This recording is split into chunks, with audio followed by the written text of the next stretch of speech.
السلام علیکم ورحمۃ اللہ وبرکاتہ۔ آج ہم آپ کے سامنے 3 مبارک ہستیوں کا ذکر کریں گے بس 10 منٹ کے اندر۔ نمبر 1 حضور سیدنا سرکار عثمان غنی، جو پیارے آقا صلی اللہ تعالی علیہ وسلم کے چہیتے داماد ہیں۔ حضور صلی اللہ علیہ وسلم نے ان کے نکاح میں اپنی 2 بیٹیاں عطا فرمائیں۔ حضور صلی اللہ علیہ وسلم کے جنت کے دوست ہیں، امام حسن حسین کے سگے خالو جان ہیں۔ دوسرے نمبر پر سرکار اعلیٰ حضرت عظیم البرکت کے پیر و مرشد کا ذکر کریں گے، جن کے لیے اعلیٰ حضرت جب بھی مرحلہ شریف جاتے تھے تو اسٹیشن سے ہی ننگے پیر جاتے تھے، اتنا ادب و احترام کرتے تھے۔ اور آپ کے پیر و مرشد نے فرمایا کہ اللہ تبارک تعالیٰ جب مجھ سے پوچھے گا اے آل رسول تم کیا لے کر آئے ہو، تو میں احمد رضا کو پیش کر دوں گا۔ اور تیسرے بزرگ جو ہیں اللہ والے جو ہیں وہ ہیں حضرت مفسر قرآن اعلیٰ حضرت کے خلیفہ حضرت سید نعیم الدین مراد آبادی۔ آج ہم ان 3 بزرگوں کا ذکر کریں گے 10 منٹ کے اندر۔ انشاءاللہ آپ کا ایمان تازہ ہو جائے گا، آپ کو مزہ آ جائے گا، آپ کی اسلامی نالج میں اضافہ ہو جائے گا، آپ کا دل و دماغ تر و تازہ ہوگا، اور انشاءاللہ آپ کے دکھ درد بیماریاں ٹینشن اسٹریس انزائٹی سب کچھ ختم ہو جائے گا۔ اب آپ بلا تاخیر کے ان 3 بزرگوں کا ذکر سماعت کیجئے۔ پاک پڑھیں اللہم صلی علی سیدنا مولانا محمد بن عبد والکرم وعلیہ کرام نبی کریم علیہ وسلم صلاۃ و سلام علیک رسول اللہ یا نبی اللہ حبیب اللہ صلی اللہ تعالی علیہ وسلم صلاۃ و سلام علیک رسول اللہ یا نبی اللہ حبیب اللہ صلی اللہ علیہ نبی کریم وعلی آلہ صحابہ اجمعین صلاۃ و سلام علیک رسول اللہ یا نبی اللہ حبیب اللہ۔ دوستو آج 18 تاریخ ہے، 18 ذی الحجہ ہے، اور آج کی تاریخ میں کئی بزرگان دین کی یادگار ہے۔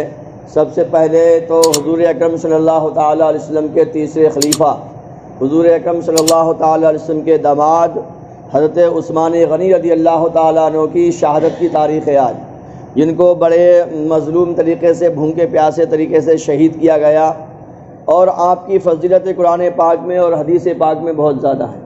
حضرت عثمان غنی رضی اللہ تعالیٰ عنہ کو حضور اکرم صلی اللہ تعالیٰ علیہ وسلم نے ایک کے بعد ایک 2 بیٹیوں سے شادی کی۔ پیارے آقا صلی اللہ تعالیٰ علیہ وسلم نے اپنی 2 بیٹیاں حضرت رقیہ رضی اللہ تعالیٰ عنہ اور حضرت ام کلثوم رضی اللہ تعالیٰ عنہ سے آپ نے نکاح فرمایا۔ آپ نے پہلی بیٹی حضرت رقیہ رضی اللہ تعالیٰ عنہ سے آپ کا نکاح فرمایا۔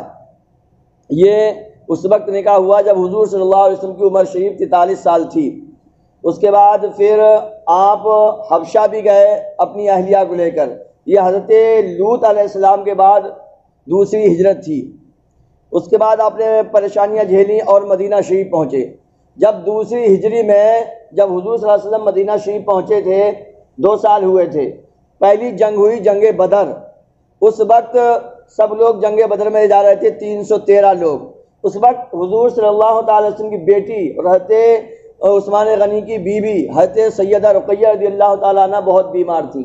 حضرت عثمان غنی نے عرض کیا رسول اللہ میں بھی چلوں گا ساتھ میں۔ حضور نے فرمایا آپ نہ جاؤ، آپ کی بیوی بیمار ہیں، آپ ان کی دیکھ ریکھ کرو، اور جو ثواب بدر والوں کو ملے گا، جو لوگ بدر میں جائیں گے اتنا ثواب آپ کو بھی ملے گا۔ یہ اتفاق تھا کہ جنگ بدر کی خوشخبری لے کر حضرت زید واپس آ رہے تھے، اور اس وقت حضرت عثمان غنی اپنی بیوی حضرت رقیہ رضی اللہ تعالیٰ عنہ کا دفن فرما رہے تھے۔ حضور صلی اللہ علیہ وسلم کو بہت دکھ ہوا، اس بات سے غم ہوا۔ اس کے بعد حضرت عثمان غنی بھی بہت پریشان رہنے لگے۔ ایک مرتبہ حضرت عثمان غنی رضی اللہ تعالیٰ عنہ رو رہے تھے۔ حضور صلی اللہ علیہ وسلم نے فرمایا عثمان کیوں روتے ہیں؟ تو حضرت عثمان غنی نے عرض کیا رسول اللہ صلی اللہ تعالیٰ علیہ وسلم جو ہماری اور آپ کی ایک رشتہ داری تھی وہ ختم ہو چکی ہے، میں اس پر رو رہا ہوں۔ تب حضرت جبرائیل علیہ السلام کو رب کائنات نے بھیجا۔ مقام دیکھیے، حضرت عثمان غنی کا مقام دیکھیے، اللہ تبارک تعالیٰ نے فوراً جبریل امین کو بھیج دیا۔ حضور صلی اللہ تعالیٰ علیہ وسلم تو حضرت عثمان غنی کے رونے پر پریشان ہو ہی رہے ہیں، اللہ تبارک تعالیٰ کو حضرت عثمان غنی کا کتنا خیال ہے۔ جبرائیل علیہ السلام کو بھیجا گیا، اور جبرائیل علیہ السلام حاضر ہوئے اور سلام عرض کیا، اور عرض کیا اللہ تبارک تعالیٰ نے مجھے بھیجا ہے، اور رب کائنات یہ فرماتا ہے کہ آپ اپنی دوسری بیٹی حضرت ام کلثوم کے ساتھ حضرت عثمان غنی کا نکاح فرما دیجیے۔ اللہ تبارک تعالیٰ کے کہنے کی وجہ سے حضرت ام کلثوم رضی اللہ تعالیٰ عنہ سے آپ کا نکاح ہوا۔ اعلیٰ حضرت عظیم البرکت فرماتے ہیں کہ ہو مبارک تم کو ذوالنورین جوڑا نور کا، نور کی سرکار سے پایا دشالہ نور کا، یعنی حضور صلی اللہ علیہ وسلم کی بارگاہ سے آپ کو دو بیٹیوں سے آپ کو نکاح ہوا۔ آپ حضرت امام حسن حسین رضی اللہ تعالیٰ عنہ کے سگے خالو جان ہیں، حضرت عثمان غنی حضرت مولا علی رضی اللہ تعالیٰ عنہ کے سانڈو صاحب ہیں، بہت سارے آپ کے رشتہ داریاں ہیں۔ حضرت عثمان غنی رضی اللہ تعالیٰ عنہ کی نانی حضور صلی اللہ علیہ وسلم کی سگی پھوپھی تھی، اور بھی بہت سارے رشتہ داریاں ہیں۔ حضرت عثمان غنی کے بارگاہ میں اس کے بارے میں حضرت نبی اکرم نور مجسم سید عالم صلی اللہ علیہ وسلم فرماتے ہیں کہ جنت میں ہر ایک کا کوئی نہ کوئی دوست ہوگا، اور جنت میں میرے دوست حضرت عثمان غنی ہوں گے۔ اور ایک حدیث پاک میں ہے کہ اللہ پاک حضرت عثمان غنی رضی اللہ تعالیٰ عنہ کے صدقے میں 70,000 دوزخیوں کو رب کائنات جنت عطا فرمائے، شفاعت فرمائے گا 70,000 لوگوں کی، بہت ساری ان کی برکتیں ہیں۔ اور آج اعلیٰ حضرت عظیم البرکت کے پیر و مرشد سید آل رسول مہرار بھی، جو مہرار شریف کے رہنے والے تھے، یہ اعلیٰ حضرت کے پیر و مرشد ہیں، ان کا بھی آج عرس کی تاریخ ہے۔ جب اعلیٰ حضرت اور ان کے والد صاحب مرید ہونے کے لیے گئے تو حضرت آپ کے پیر و مرشد نے آپ کو اسی دن مرید کیا اور اسی دن خلافت بھی دے دی۔ تو دوسرے لوگوں نے کہا حضرت آپ کے یہاں خلافت تو ایسے ملتی نہیں ہے، بہت چلہ کشی کرنا پڑتی ہے، 10 سال تک چلے ہوتے ہیں تب کہیں آگے خلافت دیتے ہیں۔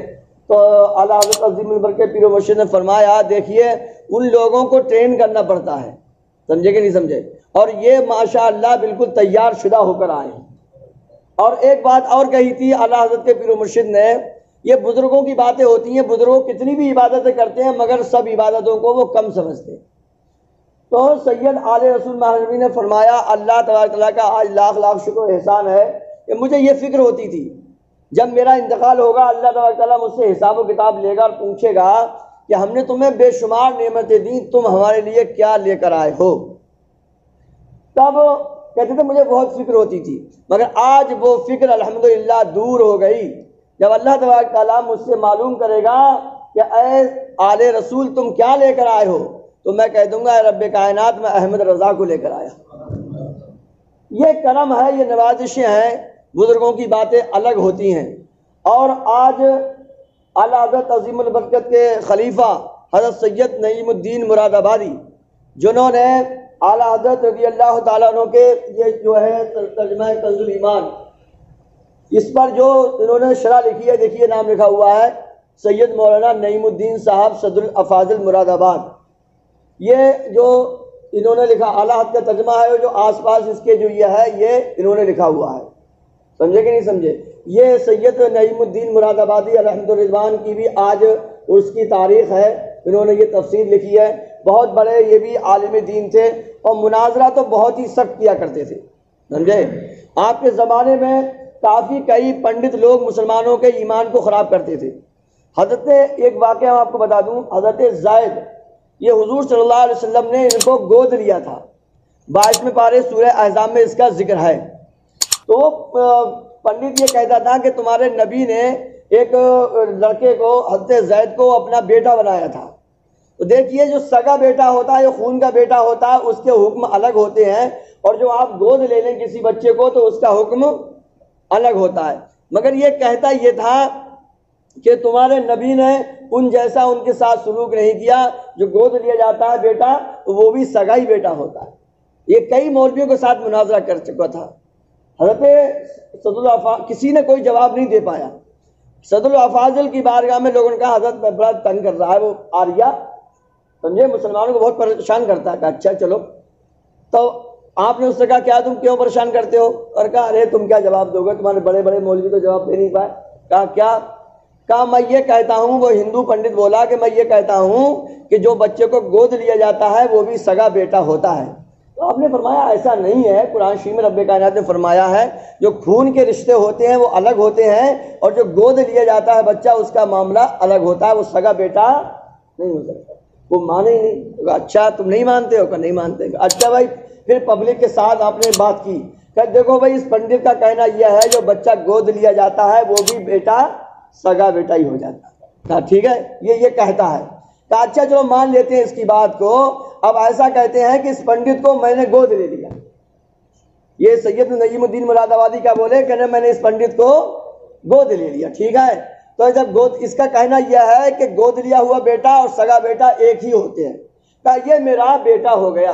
ٹھیک ہے, یہ میرا بیٹا ہو گیا اور جو اس کے بھائی ہیں وہ بھی میرے بیٹے ہو گئے. اب سگا جو بیٹا ہوتا ہے اس کی ماں کیا ہوتی ہے بھائی, جو اس کی بیوی ہوتی ہے. تو آج سے ہم اس کی ماں کے خصم ہو گئے. سمجھے کہ نہیں سمجھے؟ آج سے ہم اس کی ماں کے شوہر ہو گئے. تو پنڈت بولا رہے کیا کر رہے ہیں آپ تو مجھے گالی دے رہے ہیں. بھائی میرا باپ تو الگ ہے, میرا باپ تو دوسرا ہے, آپ میرے ماں کے شوہر کیسے بن جائیں گے؟ تو کہا دیکھ لیا, اب تو مان گیا کہ نہیں مان گیا کہ سگا بیٹا سگا ہی بیٹا ہوتا ہے اور گود لیا بیٹا ہوا الگ ہوتا ہے, اس کا حکم الگ ہے. تو اس پنڈت کو ماننا پڑ گیا. آپ نے بچپن سے ہی مناظرے شروع کر دیے تھے. اعلیٰ حضرت عظیم البرکت آپ پر بہت بھروسہ کرتے تھے. کہیں پر بھی کوئی مناظرہ ہوتا تھا کسی کافر سے, کسی بد مذہب سے, بد عقیدہ سے, تو سید نعیم الدین مراد آبادی کو اسپیشل اعلیٰ حضرت بھیجا کرتے تھے. یہ مختصر سب کی تاریخ تھی, تو ہم انشاءاللہ اور اس میں اثر میں بھی بات کریں گے. اس کے علاوہ حضرت عثمان غنی رضی اللہ تعالیٰ عنہ کی بارگاہ میں میں نے 3 ویڈیو ایکسٹرا بنا کے ڈالی ہوئی ہیں. 3 ویڈیو میں نے بنا دی ہیں, آرام سے آپ ان کو دیکھ سکتے ہیں. اب بیان لمبا ہو گیا اس لیے آج قرآن شریف کا بیان نہیں ہوگا, یہی بیان کافی ہو گیا. تو ہم سب لوگ 3 مرتبہ قل هو اللہ شریف پڑھ لیں, اب آخر درود شریف, اور ان کی بارگاہ میں درود و سلام اور فاتحہ خوانی ہو جائے گی. دوستو بتائیے آپ کو یہ تینوں بیان کیسے لگے, کیا کون سا پارٹ آپ کو اس میں اچھا لگا؟ کوئی آپ کو سوال کرنا ہے, کوئی آپ کا اس میں ڈاؤٹ ہے تو آپ بتائیے, اور اگلا ویڈیو ہم کس موضوع پر بتائیں آپ ہمیں مشورہ دے سکتے ہیں, کمنٹ کر سکتے ہیں. آپ ہمارے ویڈیو کو سن کر کوئی نہ کوئی ہم سے سوال کر سکتے ہیں. تو میں ہوں کبیر احمد قادری الحسان, آپ ہیں ہمارے چینل مائی امام پر. آپ اس کو زیادہ سے زیادہ سبسکرائب کریں, شیئر کریں, لائک کریں. بہت بہت شکریہ. السلام علیکم.